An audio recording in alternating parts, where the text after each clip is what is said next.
Welcome, welcome, welcome, ladies and gentlemen. This is the Money Down Pod. That is Shawn White. I am Kayvon and Shawn, and this is an NFL edition because things are going crazy. You know the offseason has begun when Aaron Rodgers announced that he is coming back to Green Bay, and 30 minutes later, we're completely on a different topic because Russell Wilson gets traded to Denver.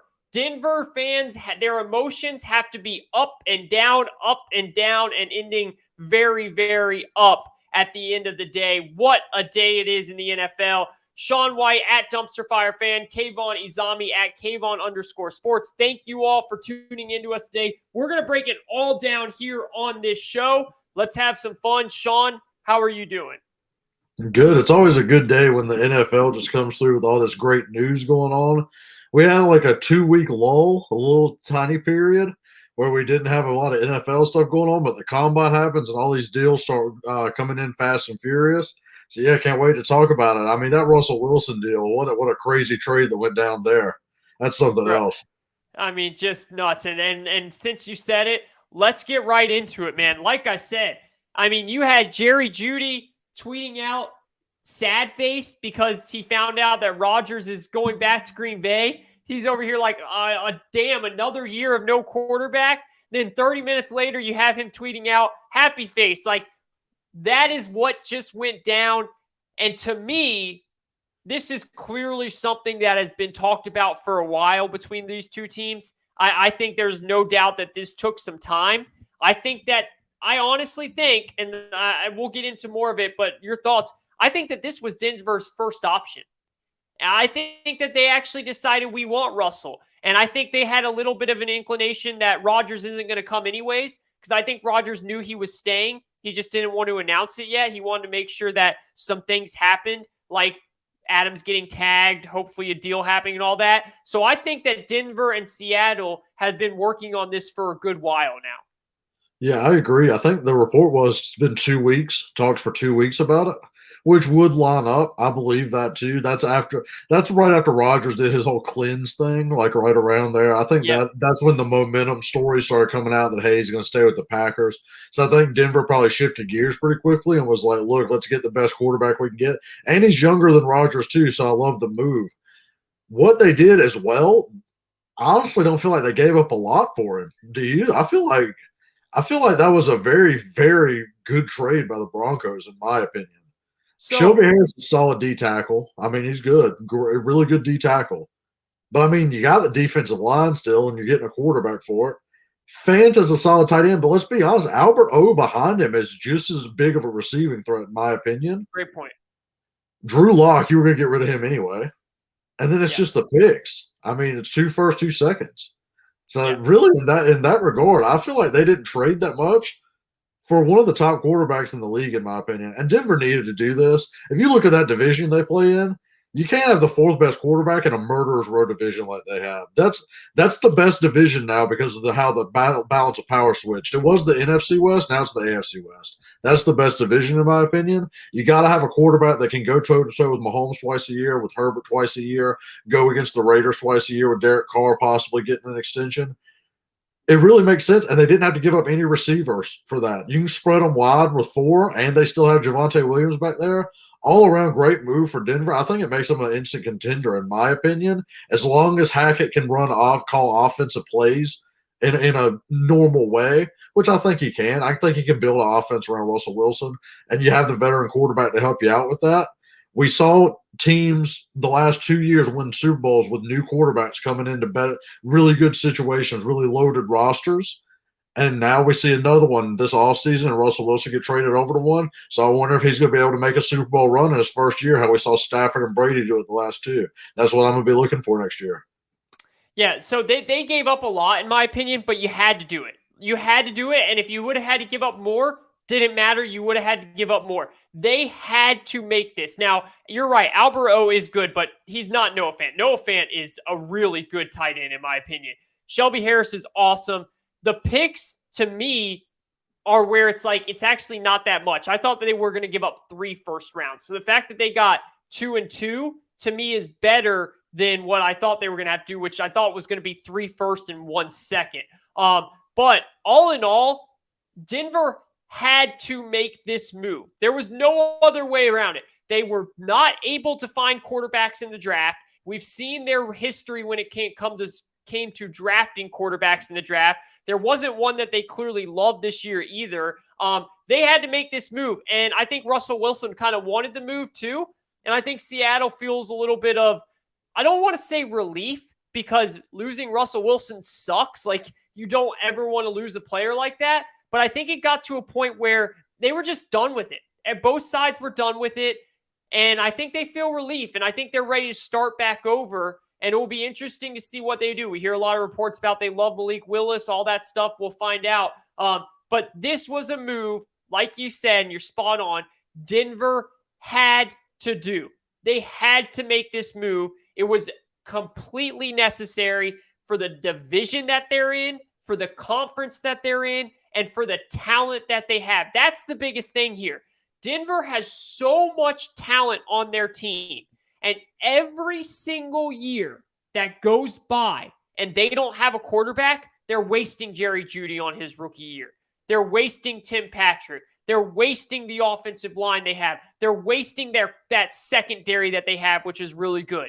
Now they finally have someone that can spread out the ball and win close games and take over on offense. Love your point about Nathaniel Hackett. Really, really interested to see what happens there with him and how he calls plays and everything. But overall, it is a move that had to be done. I think Seattle did good. I think they could have done better, but I think they did good. I think that they got what they were going to get. I don't think that they probably would have gotten any more. Maybe Washington was able to offer some more, but I don't think Russell Wilson wanted to go there. So this is what they ended up with. Yeah, see, I think that's kind of strange in my opinion. I think me and you are a little off on the compensation thing. I don't think they actually gave up much to get him, in my opinion. I think you might be a little higher on Fant than I am. Maybe that's the thing that you're doing. I feel like Philadelphia has loved Russell Wilson the whole time. You could have pulled all three of theirs this year and maybe a first next year too, and maybe fleeced them from a player as well. I feel like you could have got that for Philly. Yeah, I feel like Philly would have been all in on Russell Wilson if you had shopped him that hard. I feel like it was kind of a Broncos situation immediately. Maybe Russell wouldn't have went there, and that's why that got shot down. That's also they wanted him out of the NFC. That's for they didn't want him in the NFC. That was reported by Schefter that they wanted him completely out of the NFC. Yeah, well, I like I said, I feel like you got a lot less than you could have just to get him shipped out. When I don't feel like you're going to be like a contender in the next 3 years anyway, if you're really being honest about it. But I can understand the thought. So I get your point about that. When it comes to trading teams, trading players in your conference, I don't think it's so much that you're worried you have to run into them because you're going to be good. I think you just don't want to see that player beat up on your like the conference that you're in. Like, I think that is kind of the mindset that the GMs have. I get your point. I don't think Philly was on the table. I don't think Philly offered those 3 first-round picks. I don't think that they were even in the discussion. Like, we were. I fully believe Howie would have gave them up. I don't know. I don't know why we didn't hear anything about it. No, that's what I'm saying. Maybe what your point is correct, and Seattle just wasn't even going to talk to them because they're in the NFC. That's what makes sense out of that, if we're being honest. And if that's the case, then I guess they did get the best haul they could get because they got players and picks. And you can't trust if you trade them to the Steelers, you're getting picks in the 20s every year essentially, and then if you trade them to the Commanders, he's in the NFC still. So it was really down to like a Steelers-Broncos situation, if we're being honest there, and the Broncos had a lot more to give.